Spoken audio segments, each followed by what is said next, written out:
Oh my god, that's ruined it. That might have ruined Vader for me. That might have actually ruined Vader for me. I will never forget that voice. Oh my god, that was awful. Okay, this was suggested to me by my chat, a member of my chat specifically. I don't know if it's any good. We're literally winging it, okay, YouTube? So let's see how this goes. If we're truly alone in this universe, what if somehow there's some other intelligent life out there? What do we do then? Turns out the answer is murder every single one of them and trade in their remains for some slaves. FTL Have to use slaves though. You can, hire crew members and not use slaves. That's kind of bad, bro. Faster Than Light is a decade-old game that I was compelled to revisit by forces beyond my understanding. Luckily, some madmen hard-coded an EXE mod, so I've got a bunch of new. What the fuck is that ship? What the fuck is that ship, bro? Are those all weapons? Why though? We don't need to pay slaves. Valid ship works for the force pick. It's a ship of guns, yes. It's an America ship. Oh my, thank god. For those who don't, I've never played the FTL chat. Every single one of these things out on the outside are guns. Every single one of these is just a gun. It's a ship gun. Toys to play with. We'll cover that later though. This video is about the base game. And in this game, you play as the last hope of the United Federation, non-infringing Galactic Federation, as an unspecified rebellion is sending their flagship to end this war once and for all. Personally, I like to pretend that the rebellion is just Terry Davis, because we're playing as the feds, and we literally glow in the dark. Terry's flagship is I don't understand that. I don't understand that. Are you recording? I am, Doctor. Don't worry. Don't worry. On a direct course for the Federation base, so you need to get there first, while also brutally murdering everyone in your path so you can graft pieces of their ship. You don't have to brutally murder the people in this game. They'll surrender. 9 times out of 10, they surrender. On your own. Hey man, don't look at me. That flagship fight is hard. The rebels are gonna kill these people eventually. I'm just expediting the process, while also assisting the war effort by preventing all of this sweet loot from falling into enemy hands. Luckily, the Geneva Conventions don't apply. It's a suggestion, okay? Geneva suggestion, not convention. Everyone mixes this up, chat. It's a Geneva suggestion. Why? Because Switzerland is neutral, and neutrality isn't real. You are either an asset to the Federation or a part of the Rebel Alliance and a traitor. Take her away. Actually, the game gives you no reason. Was that the real fucking Darth Vader voice? Excuse me? Was that how Darth Vader sounded IRL? What the fuck? So less intimidating. Holy shit, he sounded like a pussy. He sounded like I could fucking push him and he'd cry. Holy shit. Oh my god. That's ruined it. That might have ruined Vader for me. That might have actually ruined Vader for me. I will never forget that voice. Oh my god, that was awful. Here, Chewbacca? No, I'm good. That was just the suit actor? Oh, bro. To think that the Federation are evil, but you are mechanically incentivized to leave enemy ships intact. Not as a point of mercy or anything, but so you can beat them to death with your bare hands. Are we the baddies? On top of being adorable, this pixel art style to the visuals is very fitting for this kind of sci-fi game. And of course, it's perfect for hiding all the hideous atrocities you'll be committing. For example, you might not be able to tell, but that guy is currently experiencing extreme Decompression, yeah, because there's no oxygen and the pressure's all been vented. The doors are open, that red hazard lines means it's decompressed. Decompression sickness. Except now the pressure is so low that the boiling point of water is approaching the human body temperature. Thank God they don't depict that in game, because in space, nobody can hear you scream, but they can hear their hull rip open as their cabin is violently depressurized. The sound effects do a good job fitting in with this kind of science fiction / space opera kind of universe. Well, also yeah, I've always realized, this is a very, child-friendly game, visually speaking, but you can do some absolute war crimes in this. You can do some absolute fucking war crimes. Again, you can just vent fucking compartments of your ship and make your enemies suffocate and fucking decompress. This is an awful thing to do to people, and this game just lets you do it freely. So maintaining that edge of your seat tension when shit hits the fan. That's not a good sound. I quite like the balance they were able to strike on that front. I mean, could you fucking imagine if they went the Crusader Kings route?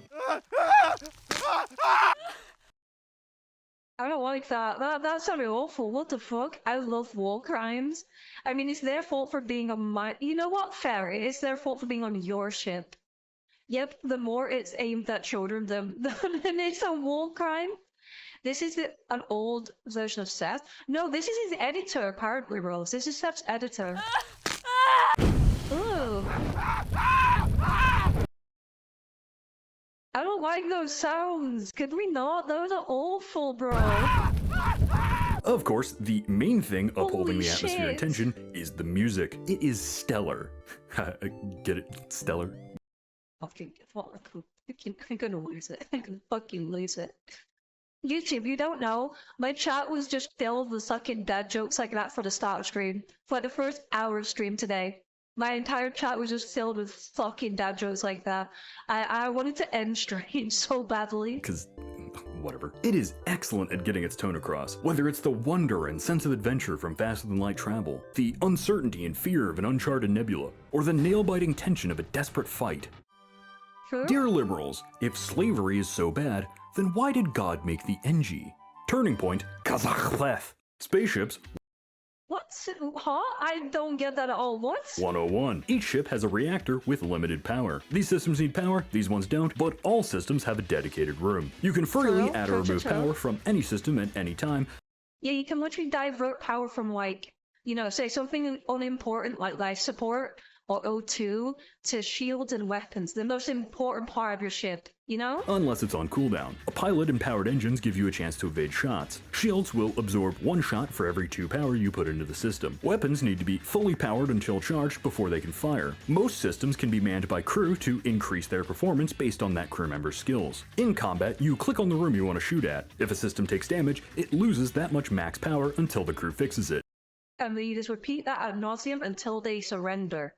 You don't have to blow them up, chat. I need to reinforce this. You don't have to kill them. You don't have to kill them, chat. You can just let them surrender and they'll give you free shit. Free loot, chat. If the hull takes too much damage, there's no fixing that. To prevent that from happening, you'll need to tactically disable the enemy systems while balancing your own limited power supply. Thankfully, most systems are actually No loose ends. Wrong. Yes, you do. Kill the. Wow, my chat's bloodthirsty. Holy shit. Or take the root off their cold cards. No full decimation, no thing. Holy shit, you're all bloodthirsty bastards. Holy shit. optional. Like, you probably don't want to power down your shields, but life support? Chat, should we do an FTL stream? Should we do an FTL stream randomly just for shits and gigs? Fuck that. The crew can breathe on their own time. This is a life or death situation. You don't need oxygen. You can breathe on your own time, motherfucker. I'm not paying you to breathe on my ship, bro. Yes, yes. They can run away and they will die slowly. Yes. Multiverse FTL. Hell yeah. Go more. No, we're not naming it. Oh, it's. I just realized what a fucking freeze frame. What a fucking freeze frame.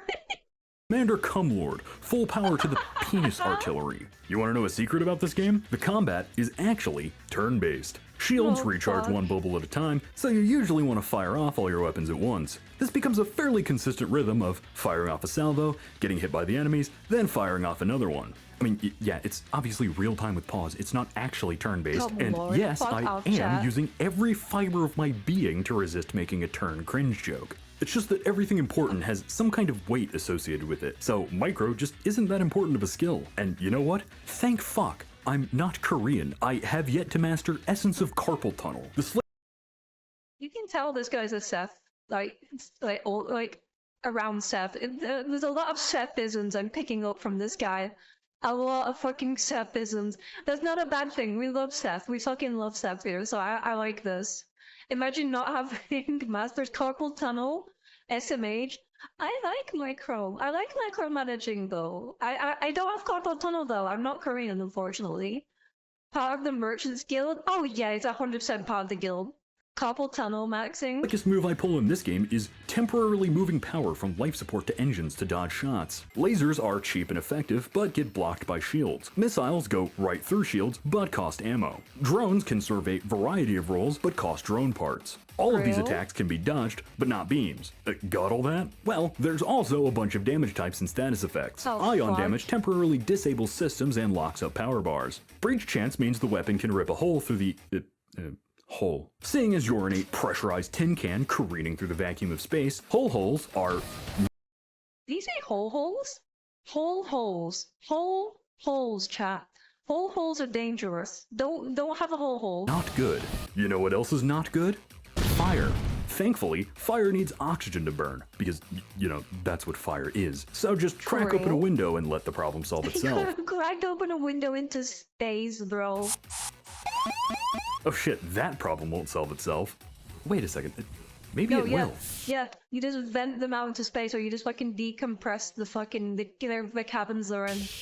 If you kill the enemy crew without destroying their ship, you'll get a bit more money from salvaging their intact remains. Of course, this also works both ways, so yeah, maybe you shouldn't power down the life support. You can choose from a Life support's not important, okay?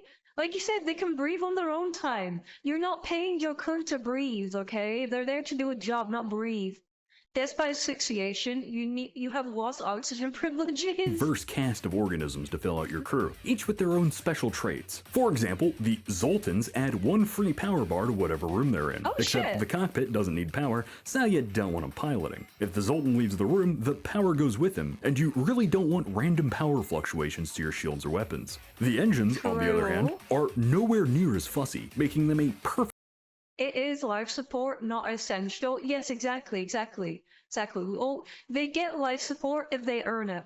If they earn it by, you know, destroying the enemy, then I'll give them life support, but not a moment sooner. job for any Zoltans you pick up. What I'm trying to say is, I am being encouraged by the game mechanics to be racist.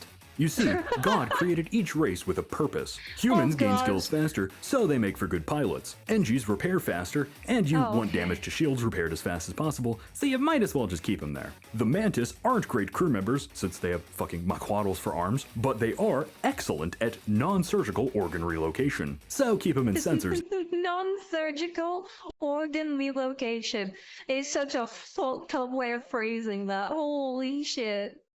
It's only life support not required. And send them out whenever you get boarded. I'm not going to cover every race, I'm just asking for your understanding as I segregate my ship because the Lanius are... I'm cutting this joke. Suffice to say, it was an H.P. Lovecraft reference. Different combinations of systems, weapons, drones, and crew members can create a variety of different playstyles, which each falls somewhere on the war crime spectrum. On the Geneva-friendly end... Is there a war crime spectrum? Is there really a spectrum of war crimes? We have just shoot lasers at them until they explode. Adding in some Neither, Rose, neither. missiles is a bit overkill, but this is war. People will understand if you need to create a hull breach or two. However, as mentioned, the Geneva Conventions aren't real, so teleport No, they are though. They are though. It's a Geneva suggestion. giant carnivorous insects onto their ship and watch as they battle The giant enemy spider.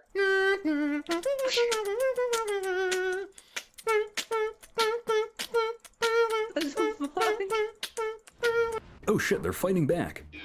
Not anymore. While being dissolved by acid while a giant praying mantis rips you in half is a horrible way to die. It's a bit too quick for my tastes. If you What do you mean too quick, bro? You're psycho. want to pump those war crime numbers up, you'll need to get a bit creative. For example, here's my personal favorite strategy. I'm about to commit the most devious lick. You see, the teleporter doesn't just send your crew to the enemy ship, it can also bring them back, but it only works on friendly crew. However, you saw earlier that mind control temporarily forces the target to change sides. This also makes them a valid teleport target. So, rather than using the teleporter to put your crew in danger, you mind control an enemy, then, right as it's about to expire, you teleport them directly into your airlock to take a short breather. Be sure to savor it. It'll be your last. This is No, that's so funny. Oh, bro. That's actually awful. Oh god, it's only war crimes for you in trial. If you like FTL, did or would you try Void War Nessie? I don't know what any of those are, I'm gonna be real. What was that? Love to see it. Oh god, It's bro. also really funny to do when you get boarded. It's like, you know what, I appreciate you guys coming to visit and all, but you can have this one back. Of course, combat isn't everything. It's just almost everything. This is a trek through the stars after all, and as it turns out, space is quite strange. Each new sector a Pandora's box of new experiences, every beacon an opportunity to learn of strange new aliens and their unique culture. The exploration gameplay really puts you in the captain's shoes. This is almost certainly a suicide mission, but it's on your shoulders to somehow make it all work. At first, you'll have enough wiggle room to take risks, sort out other people's problems, and show the galaxy that the Federation is a force for good. Then, as the situation deteriorates, as you get more and more desperate, that heroic veneer begins to slip. Oh no, where are we going with this, chat? Where is he go? I don't know where he's going with this. I have a bad feeling. FTL was the first roguelike I ever played. Now I think about it. Same stuff, same. You stop helping people in need, start scumming your way around fights, and eventually resort to utter barbarism to secure the equipment you need to defeat the flagship. These random events have a genius bit of game design. Maybe that's why I've never beat the game. Legitimately, this game came out I don't know how long ago, but a long time. I've never beaten the game. Never. The blue option. Most will present you with some kind of tough or risky choice. However, if you have the right equipment or crew for the job, you'll get a blue option, which is significantly less risky. It's not foolproof though. There are a few idiot checks out there, like, what's that? You need help with a massive fire? Sure, I'll send in my most flammable crew member. Yeah, I honestly don't know what I expected. So they're not always an I win button, they just let you get out of tough situations with a common sense solution. Like using Bruh. Hi Niffy. Hi Mechanic, how are you? FTL is the best teacher of pragmatism. I never beat it either. I'm not a big fan of roguelikes. Nor am I, Rose, but I actually really enjoy this. I legitimately, FTL is really good, and it's super cheap. I would highly recommend. Crew members for racial diplomacy, using your teleporter to steal a slave. Free a slave by a... Are you sure about that? Are you sure? You were talking about enslaving people before, buddy. Are you sure about that? Forcing him to work for me. Oh, actually, we're full, so... My absolute favorite event goes like this. Some slugs put out a distress signal and need someone to come aboard to repair their oxygen system. If you send some crew over to help, it'll turn out to be a trap. However, if you send a mantis over, it'll quickly identify that it's a trap, and then BFG Division plays as it rips and tears every single disgusting slug in sight. When you make it to the end, your final task is to defeat the rebel flagship, and it is a worthy final boss. It's got Legit never got this far. I've never got to the rebel flagship, ever. Now he's free. I guess out the airlock is the ultimate form of freedom. 4 separate artillery systems, maxed out defensive systems, high-level disruption tools, an army of drones, and multiple layers of ass poles. If you destroy the ship, a segment will break off as it jumps away. You actually have to fight it 3 times to put it down for good. If you go for the crew, it'll enable a self-aware AI to take control of the ship and keep up the fight. And just when you think you might have a chance of beating it, you'll see this. Oh? If, somehow, by some miracle, against all the odds, you manage to withstand all that, then Wait, I saw something. What was that? congratulations. Wait, hang on, chat, hang on. Odds, you managed to withstand I think that was Mike Tyson. I think that was Mike Tyson. I don't want to go back. I don't want to go back. all that, then congratulations. You did it. You saved the galaxy once and for all from the tyranny of the rebellion. I think it was Mike Tyson. I don't know why. In this reality. Remember, there are an infinite number of possible realities out there, and unfortunately for you, the Rebellion just figured out multiverse jumping. This is the premise of the multiverse mod. It's built off that hard-coded EXE mod I mentioned, so they were able to add a ton of new stuff into the game, and some of it is even balanced. My favorite part is probably the self-replicating suicide bombers. I'm not actually going to get into it, I just wanted to give these mod makers a shout out for their hard work. And I had to address the mods at some point, or else everyone would be going, "Meh," in the comments. So that was FTL, Faster Than Light. Yeah, true, it's very true. I'll probably play into the breach eventually, but you can only take so much nail-biting action at a time. You know, because you gotta wait for your fingernails to grow back. Stay tuned for next time, where a random shower thought manifested into like half a script while I was working on the Minecraft video. Thank you for watching. This video would have come out yesterday, but it was my birthday, so I went to go Happy late birthday, bro. see my mom. If you'd like to celebrate my birthday, you can like this video, share it with your friends, or leave a comment. Sharing it with my community. Okay, that was funny. That was funny. That wasn't as good as Seth, but it was pretty fucking good. That's unfair though, because like Seth is just like an entity unto himself. Like legitimately, I don't think there's anyone like Seth. Seth is just Seth. But this is very good. This is very, very good. Fucking, I'm good. Freaking, this was a nice 8 out. Yeah, you know what? Yeah, you know what? I would say 8 out of 10. A very, very, very strong 8 out of 10 video. That was good. I like that.